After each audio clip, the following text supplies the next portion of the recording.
নমস্কার বন্ধুরা, মনীষা রান্নাঘরে সবাইকে স্বাগত। প্রতিদিনের মতো আজকেও নিয়ে চলে এলাম আবারও একটা রেসিপি। তো বন্ধুরা, এটা হচ্ছে কি করে আমি একেবারে অল্প তেলে বিনা তেলে বেগুনটা ভাজবো।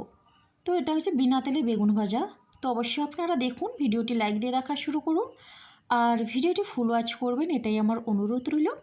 আর এখনও যারা আমার চ্যানেলটিকে সাবস্ক্রাইব করেনি, প্লিজ সাবস্ক্রাইব করে পাশে থাকা বেল আইকনটি প্রেস করে নোটিফিকেশান অল করে দিন, তাহলে সবার আগে আপনি আমার নোটিফিকেশান পেয়ে যাবেন। তাহলে চলুন বন্ধুরা, রেসিপিটি শুরু করি।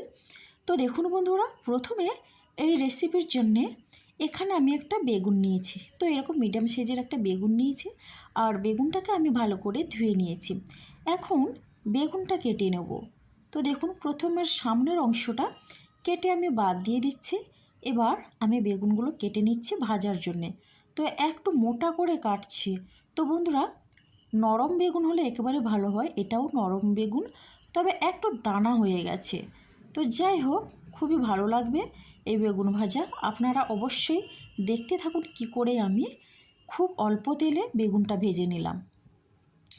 তাহলে বন্ধুরা দেখুন, বেগুনটা আমার কাটা হয়ে গেল। আর এইভাবে একটু মোটা রেখে বেগুনটা কেটে নিতে হবে, তাহলে কিন্তু ভালো হবে। তো যাই হোক, বেগুনগুলো কেটে এখন একটা প্লেটে আমি তুলে নেব। তো বন্ধুরা, আপনারাও চেষ্টা করবেন এইভাবে করে বেগুনগুলোকে কেটে নিতে। দেখুন বন্ধুরা, বেগুনগুলো আমি একটা প্লেটে রেখে দিয়েছি। আর এদিকে এখন আমি এখানে আর একটা প্লেট নিয়েছি। এবার 1 চামচ দিলাম বেসন আর 1 চামচ দিলাম চালের গুঁড়ো। এরপরে দিয়ে দিচ্ছি হাফ চামচের কম কালো জিরে। এরপরে দিচ্ছি অল্প পরিমাণে হলুদের গুঁড়ো আর দিয়ে দিচ্ছি লঙ্কার গুঁড়ো। এটা একটু খেতে ভালো লাগবে লঙ্কার গুঁড়োটা দিলে। আর এখানে দিচ্ছি হাফ চামচ সাদা তিল আর দিচ্ছি হাফ চামচের কম জিরের গুঁড়ো। তো বন্ধুরা, এখন এই উপকরণগুলো ভালো করে আমি মিশিয়ে নিচ্ছি। তবে হ্যাঁ বন্ধুরা, আপনারা এখানে সাদা তিলের বদলে পোস্তও দিতে পারেন, তবে তিলটা দিলেও খেতে খুব ভালো লাগবে আর পোস্ত দিলেও খুব ভালো লাগে। তো যাই হোক বন্ধুরা, দেখুন এই শুকনো উপকরণগুলো ভালো করে আমি মিশিয়ে নিচ্ছি। আর পরিমাণগুলো আপনারা বাড়িয়ে বা কমিয়ে নিতে পারেন, যেমন আপনাদের বেগুন থাকবে সেইভাবে। তো যাই হোক, এটা আমি এক সাইড করে রেখে দিচ্ছি। এদিকে দেখুন, একটা প্লেটে আমি লবণ নিয়েছি। এবার এক একটা বেগুনে আমি ভালো করে লবণটা মাখিয়ে দেব। তো বন্ধুরা দেখুন, এইভাবে করে কিন্তু লবণটা আমি মাখিয়ে দিচ্ছি। এবার আপনারা যদি চান হলুদের গুঁড়োটা বেগুনের সঙ্গে মাখাতে, অবশ্যই বেগুনের সঙ্গে মাখাতে পারেন। তো যাই হোক, এইভাবে করে কিন্তু বেগুনটাকে মাখাতে হবে, তাহলে কিন্তু লবণটা বেগুনের গায়ে বেশ ভালো করেই লাগবে। তো বন্ধুরা দেখুন, সবগুলো বেগুনে আমি এইভাবে লবণটা ভালো করে মিশিয়ে নিচ্ছি। তো বন্ধুরা দেখুন, লবণটা আমার কিন্তু মাখানো হয়ে গেছে। আর এখন আমি একটা প্লেটে রেখে দিয়েছি। আর আমি এটা লবণটা মাখিয়ে 5-7 মিনিটের মতো রেস্টে রেখেছিলাম। এরপরে আমি দেখুন, ওই যে মিশ্রণটা করে রেখেছিলাম বেসন চালের গুঁড়ো দিয়ে, ওটাও ভালো করে আমি কোট করে নিচ্ছি। আর এক্সট্রা যেটা আছে সেটা আমি কিন্তু ঝেড়ে রেখে দিয়েছি। তো যাই হোক, এখন আমি একটা প্লেটে নিয়ে নিয়েছি। একই রকমভাবে আমি সবগুলো করে নেব। তো বন্ধুরা, চেপে চেপে অতটা দেওয়ার দরকার নেই, যেখানে লাগবে না সেখানে হাত দিয়ে একটু দিয়ে দিলেই হয়ে যাবে। আর এক্সট্রা এগুলো কিন্তু ঝরিয়ে দিতে হবে। তো বন্ধুরা, আপনারাও খুব অল্প তেলেই বেগুন ভাজাটা করে নিতে পারবেন, যদি আপনারা এই রেসিপিটা কোনোরকম স্কিপ না করে দেখতে থাকেন। কোনো ঝামেলা নেই, খুব সহজেই এটা বানানো যায়। প্রথমে আমিও অবাক হয়ে গেছিলাম, অল্প তেলে কী করে বেগুন ভাজা যায়। অবশ্যই বেগুন তো বেশি তেলেই ভাজতে হয়, তাহলে খুব সহজেই ভাজা হয়ে গেল। আর আপনারা দেখবেন কি করে আমি বেগুনটা ভেজে নিলাম। তাহলে বন্ধুরা দেখুন, এইরকম করে কিন্তু আমার সব বেগুনটা কোট করা হয়ে গেল। আর বন্ধুরা, বেগুনের স্বাদটা বাড়ানোর জন্য আপনারা এখানে আমচুর পাউডারও দিতে পারেন। তাহলে দেখুন, বেগুনটা ভাজার জন্য আমার একেবারে রেডি হয়ে গেছে। আর এদিকে গ্যাসে একটা তাওয়া বসিয়ে দিয়েছি। তো আমি এখানে নর্মাল তাওয়া দিয়েছি, আপনারা চাইলে ননস্টিকের তাওয়া দিতে পারেন। হাফ চামচ আমি তেল দিয়ে দিলাম, সর্ষের তেল। আর তেলটা দিয়ে ওই চামচ দিয়ে ভালো করে তাওয়ার চারিদিকে আমি ছড়িয়ে দিচ্ছি। আর তাওয়াটা কিন্তু বেশ ভালো করে গরম করে নিতে হবে, তাহলে কিন্তু বেগুন ভাজাটা খুবই ভালো হবে।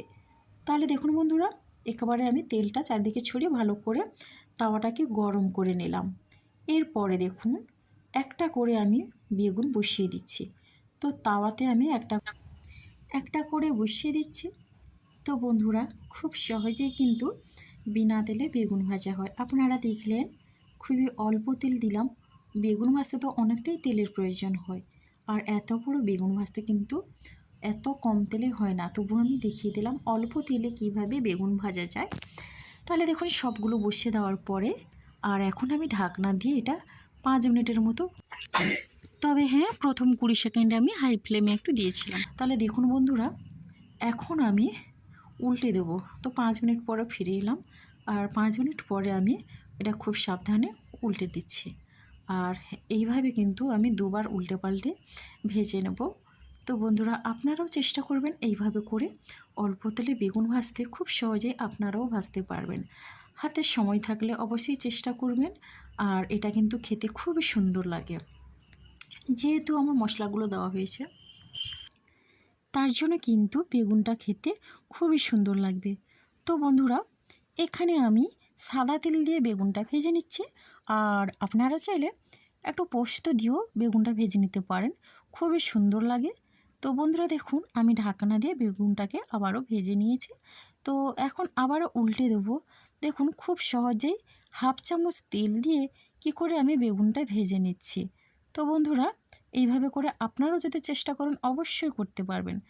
তো দেখুন এখন আমি বেগুনটাকে ভালো করে উল্টে পাল্টে নেব। আর এটা কিন্তু দুপুরবেলা গরম ভাতে ডালের সঙ্গে খুবই সুন্দর লাগে এই বেগুন ভাজার রেসিপি, আর ভালো লাগবে রুটি পরোটার সঙ্গে। আমার তো খুবই সুন্দর লাগে।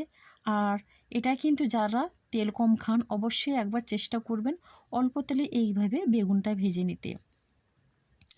তাহলে দেখুন বন্ধুরা বেগুন ভাজা আমার হয়ে গেল, আর এখন বেগুনটা আমি তুলে নিচ্ছি। তো একটা একটা করে বেগুন তুলে নিলাম, আর অসম্ভব সুন্দর একটা গন্ধ বেরিয়েছে, যেহেতু আমি মশলা মাখিয়ে বেসনের সঙ্গে বেগুনটা ভেজে নিচ্ছি। আর এটা জেনে রাখবেন বেসন দিয়ে বেগুনটা এইভাবে ভাজলে একদম তেল লাগে না। আর তাওয়াটা দেখুন, তাওয়াতে একদম তেল নেই।